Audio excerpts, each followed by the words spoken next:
ways our battle to destroy the evil forces of the Decepticons.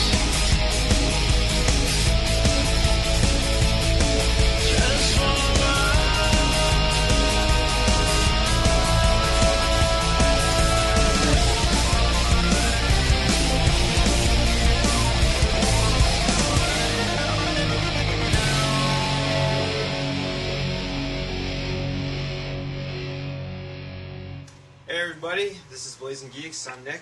And I'm Rob. And yeah, despite our setback, but we're back again. Yes, time for another review.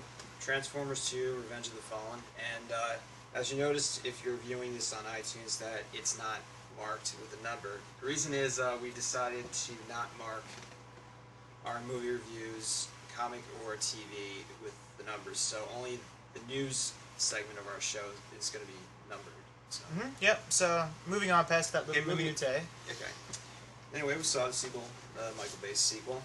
And initial thought, it was better than the first one. It had less humans. Less humans and more robots. I know that was your major concern from the first one, and I agree. There was a lot more of a Transformers story going on, Yeah. and I totally dug it. I thought it was excellent. They drew from the source material from the actual cartoon series, more than one series, the many series of Transformers, and came up with this pretty cool storyline, which is more or less like a storyline that could have happened in the cartoon. Yeah. About like the ancient ancestors. Basically, the first Decepticon, the first one to betray, the race as a whole. And sort of like Megatron's idol. And then, Lord and Master. of course, the Primes, which were the original leaders of the Transformers. And Optimus being The last descendant of. And all the fun that has to do with that. And then also dealing with another source of energon. And, how humans and Transformers were actually shared heritage. Because it's because of humans that they split to begin with. Yeah. So it was interesting to see how that all tied together. Plus, I mean, the major plus for the movie for me was we saw a lot more Transformers. A lot more Autobots and Decepticons. Right, there was a whole bunch more. And I don't think it felt crowded either. I felt like it was right on task. I felt like... I'm not going to differ from that. But Alright, I think that it was great to see so many, and the battle was so much bigger because there was more Transformers that were fighting, Yeah.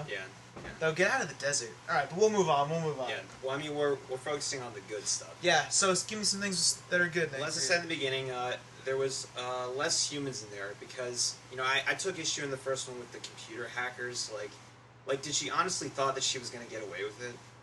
You mean the Australian girl? Yeah, that Australian chick. Yeah, I didn't data. miss her. Come on. I didn't miss her. And then, the one guy who knows everything.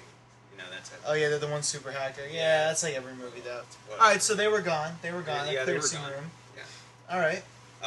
The organization that the military and the Autobots create, Nest. You like that, right? I really dug. It really took me into the movie with that. Well, that was also from the cartoon when they were working together behind the scenes. Yeah. Remember way back in the originals? How they were working together with humans to try to take down Decepticons? Yeah. But I like how there was also a realistic element in that a lot of people, I think, would see this as being a Transformer problem. As in the Autobots brought all this shit to Earth. Yeah, which is what was brought up. Senator guy. Yeah, your typical guy who's running things, your government bureaucrat. But I didn't mind it because that is a legitimate concern, True, yeah. It also gave a chance for us to see the Transformers diplomatically or culturally, political. Yeah, definitely a political side where Yeah. Optimus Prime understood everything that was going on. but He knew that he couldn't give them their technology. Yeah. He knew that he knew the Decepticons, but he knew that the humans didn't really. Yeah. Well, their leadership anyway. Only the people that fought with them. Yeah, and when they had that meeting, Optimus was speaking off the camera, so because they were still in secret. Right. They weren't allowed to talk about the location. Yeah. Because I guess he knew that Soundwave was there. Yeah, which was cool. Awesome. Yeah, that was cool. He was one of the coolest Decepticons in the movie. Yeah, he was just this orbiting satellite, and he managed to He hacked into the American satellite. Yeah. And I loved how his tentacles looked like fiber optic cables. It wasn't like metal tentacles. It was like Yeah. those white like flashing like fiber optics. Yeah, I thought that was awesome. Oh, that was really it good. looked 10 times better than any other like anything else they could have done. It really Yeah. really looked good, and Like, they had version his of, like, voice, of the computer corruption. and it had like type his thing. voice too, like from the cartoon. It was a decidedly deeper, you know, electronic-y voice. You Yeah. know, I Yeah, it loved was, it. yeah. Loved it. Moving on. I mean, obviously, it's pretty obvious that the Decepticons are my favorites. Of course, yeah. I mean, and I'm sure Autobots are probably your favorites. But well, I mean, Megatron and Starscream going back to like yeah, they had more screen time in this movie. and more plot development. yeah, You know, one was like kind of the cowardly underling, but who really wanted Megatron's power. they're just like functional relationship. Right. But he was also the second most powerful, probably Decepticon, if you think Yeah. about it. And then, of course, Megatron who always belittles and berates him, Yeah, and he says, but like, who needs him too. yeah, because he flies back to like some unknown planet, which It's like I think it's a moon orbiting like Saturn or something. Where at their first I ship thought it was crashed. like the remains of Cybertron, but Cybertron No, was it's destroyed, it's right? it's a Decepticon ship. Yeah, Cybertron was destroyed. So I guess we're like assuming it was Unicron? It was the. Well, I mean, I guess Well, it 'cause could be Tyrese- Unicron. Because Tyrese, says that line, God created man in his image, who created him? So that was like a hint. Primus and Unicron were like the Yeah. first like, well, I guess Transformer gods, Yeah. if you want to call them that. Yeah, I thought that was a hint. Yeah, I For, think like, a so sequel, too. Yeah. Well, the third one's got to be bigger and better than this, meaning Yeah. an event where we're going right into speculation. Yeah. Here, where Decepticons and Autobots have to work together to take down Unicron, who would destroy everything, including them, Yeah. and wouldn't let any of them escape even the planet. Because he's like a living planet. Well, I mean, he's like a machine planet. Yeah, so. machine planet. It's like So almost he like can, the moon. Yeah, so Cybertron's he's moon. like God, basically. He can like create like robots. Yeah, and he stuff, can and, like, create and update them. It'd be cool. Yeah, It'd be very, he could very send, like cool. a massive legion on Earth and stuff. Yeah, like, it would be awesome. it would be pretty sweet just to see like Megatron and Optimus fighting together. I thought it'd be cool too. Yeah.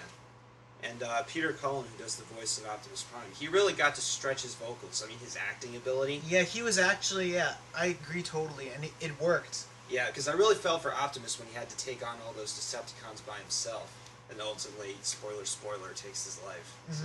Yeah, I love that scene. That was pretty Yeah, awesome. that probably has to be my favorite scene in the movie. Come on, I'll take you all on, because he's trying to save What a Sam. piece of junk. I like how they brought Sam Witwicky back, though. I like that human Shia character. LaBeouf. That's our number one human to Autobots, connection. Yeah. That's who we relate with the most, and that's who, you know what I mean, we're familiar with, so they didn't have to spend time introducing him and Megan Fox again. We knew who they were. Yeah. You know what I mean? Like, it all worked together. Even, John Turturro's character Yeah, which I from Sector I 7. didn't like in the first one. No, I thought he was dumb in the first one, and I thought in this one he was still comic relief, but he at least served a purpose, I think. Yeah. And I think he was more likable. in this yeah, one. he was more likable. Absolutely. Unlike, the Jackass version. Yeah, I thought he was more likable too. But we were familiar with those characters. It was Yeah. like it was good to see them in the second one Yeah. because you could bring everything from the first movie up to here. You know what I mean? Like you could. I don't know. Yeah. It was better than just starting over. Yeah, and John Voight didn't come back. Well, No, I guess they didn't really need him, but I Yeah, kind of they didn't missed. need I him. kind of missed him a little bit, but there was nothing to really do with him. yeah, true. No point paying him if Yeah. there's nothing to like even do with him. Yeah, like he did his job, whatever. Yeah. Yeah, so that was good. It was good to see the returning cast. The parents are always funny. I like Sam's parents.